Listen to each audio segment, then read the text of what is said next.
I can have a fundraiser for a charity that I care about. I can just do my friends can contribute if it's on my birthday.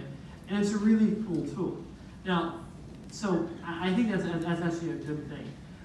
With respect to, but that should not impact your ability to post or to respond or to like a comment. And I think it's something that you certainly aren't, you don't have to do, but it's something you can take advantage of.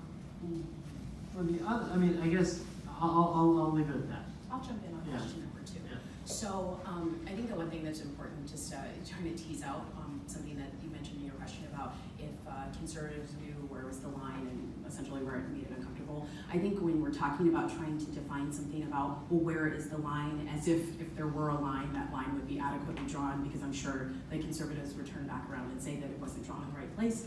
I think that it reminded me of something that happened on university, I believe it was University of Portland's campus, and there were 5 conservative students who said, essentially, we're in this pool of liberals, and in the response to it, it was a student, Emma, who did a blog post in response, and she said, they were calling themselves marginalized voices because they were in a pool of liberal students that they felt.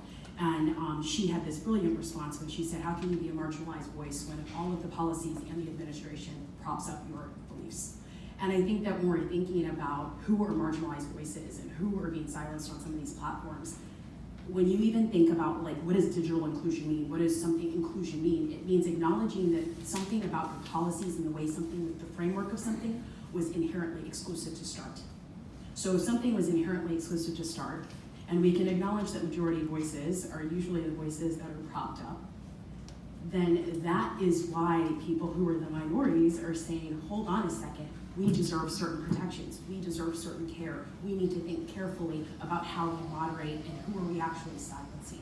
So I think it's just important for that to be a part of the way that you're thinking about it, whether or not you agree with Emma or who's conservative and who's liberal. I don't really like being characterized as left or right. I think that I'm just a concerned citizen who wants to make sure that good people get an opportunity to speak and people that I disagree with have a place to speak as well.